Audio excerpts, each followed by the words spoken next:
Welcome to the Someday Readings channel. I am your host, the Someday Reader, and if you haven't already met her, this is the Someday Kitty, and she likes to get in between me and my books. I don't know what the deal is with cats and that, but anyway. And in a previous video, let me get this down here going. I talked about The Keep by F. Paul Wilson as an example of a good book, great book actually, turned into a mediocre movie, and which is true. It's a shame because the book deserved a whole lot better of a movie than it got. But in this video, I want to talk about a not very good book, a mediocre book that was turned into a great movie. And that movie is Blade Runner, and the book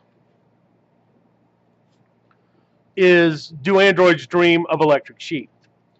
And whenever they come out with a new Blade Runner movie, okay, they've done it twice, but anyway, okay, for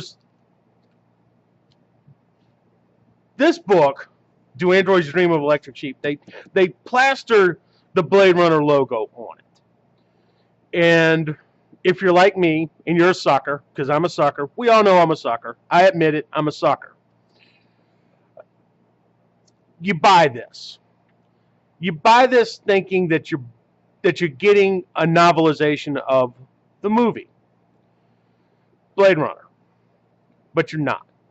What you're getting is you're getting this mishmash of words from Philip K. Dick. And I know there's people out there who, well, he's one of the greatest sci-fi writers ever, you know, etc., etc. Okay, you know, I'm not here to argue that. I'm not here to argue about the you know, his entire library of everything that he ever wrote or published. I'm doing this video to talk specifically about this book. And this book and the Blade Runner movie have literally nothing in common. Well, okay. They share maybe about 10%. Blade Runner, the movie, is a fantastic, I think they call it future noir film. It's a film in the vein of The Big Sleep, or The Maltese Falcon, or Chinatown, or Pick Up on South Street. Oh, it's a noir film.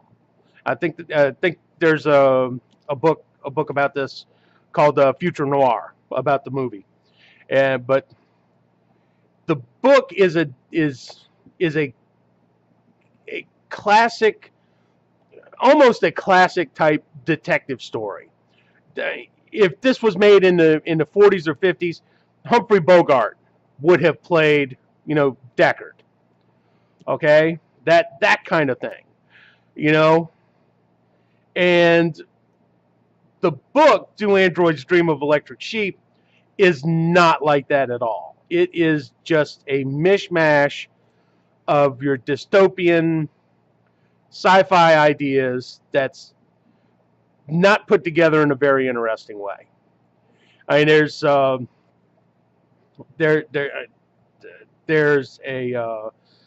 mood organ thing. Deckard's wife uses this device to depress herself for 4 hours during the day. It's the aftermath of an atomic war. Everybody wears lead cod pieces, you know, to protect their junk, basically. And the big thing is everyone's fallen into this pseudo religion called Mercerism, where this guy Mercer was apparently, you know, just beaten, bullied, and everything else, and bloodied, and all that kind of stuff. And his experience is recorded, kind of like, um, and people plug themselves into this empathy box kind of thing so that they can experience, the his tribulation or whatever you want to call it. And it's just, and one of the side effects of this religion is everybody, wants an animal. They want to keep an animal. The more exotic the animal you have, the better a person you are, kind of thing. If you've got a horse or you've got an elephant or and that's one of the reasons why, you've got the artificial animals, comes about, because it's a status symbol to have an animal, kind of thing. And so the artificial animals, which they talk about the artificial animals in the movie, but it's really more of a, just, hey, we can make an artificial animal kind of thing. But I don't want to waste too much time talking about the book, because it's not worth your time. It wasn't worth my time, and it's not worth your time. So here's my thing. I have longed for a novelization of the Ridley Scott Blade Runner movie. I mean, just a novelization of that. But we never get that. All we ever get is Do Androids Dream of Electric Sheep. And it's a con job, because they put Blade Runner on the title. Right here, you see it says Blade Runner. But then up at the top, it's got Do Androids Dream of Electric Sheep. I got this for $3 at Dollar General. That's why that sticker's there. And I'm not worried about that sticker, because I don't really care. I mean, I'd spent $3 basically so that I could shoot this video, because I saw this sitting on a rack. And I said, you know what? I'm going to get this because I want to talk about this.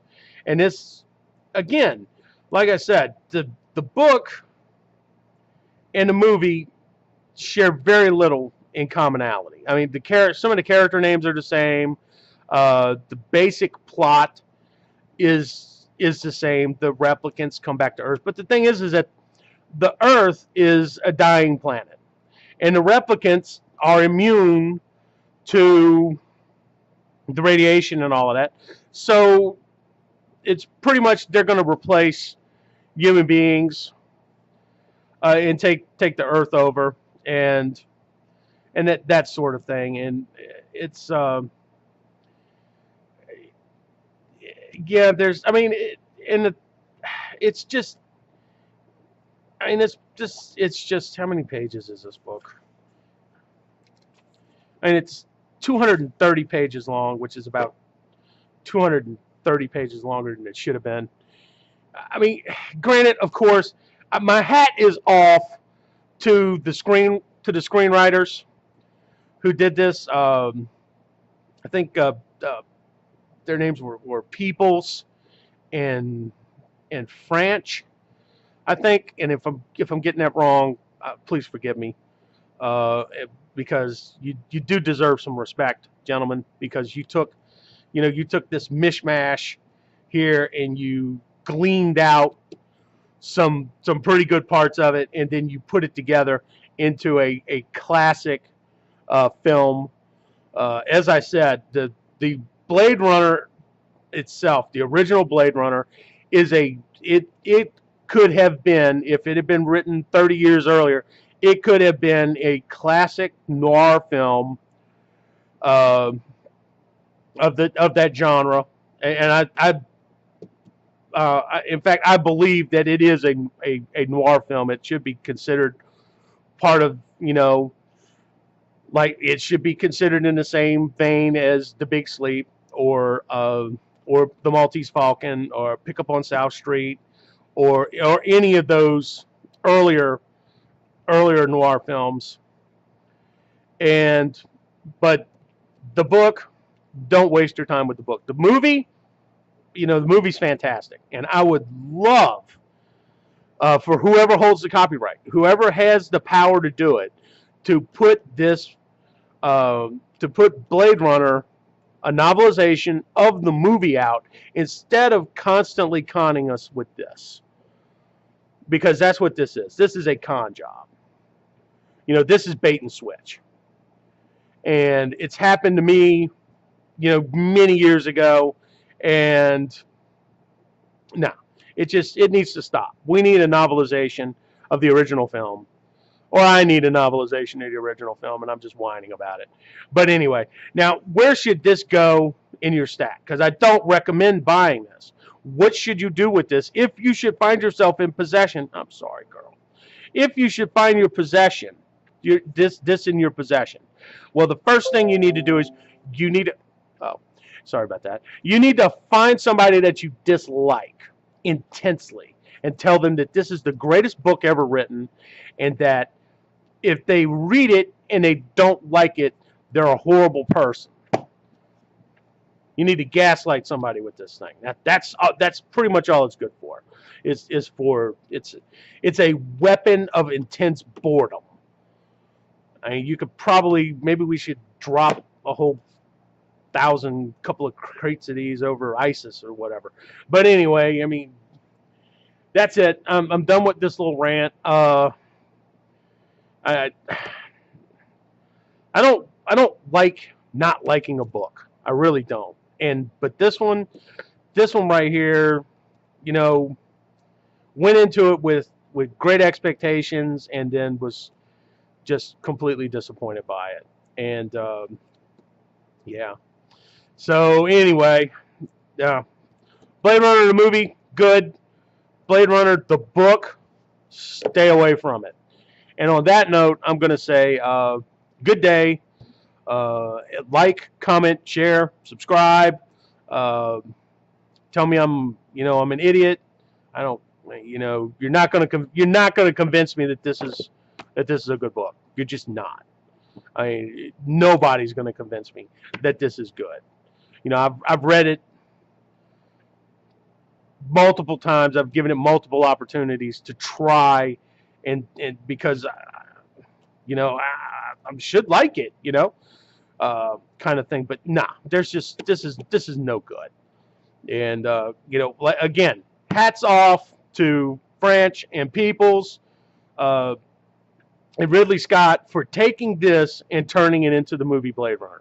That was worthy of an Oscar right there for each and every one of them. But anyway, okay, that's it. Have a better one, and good day.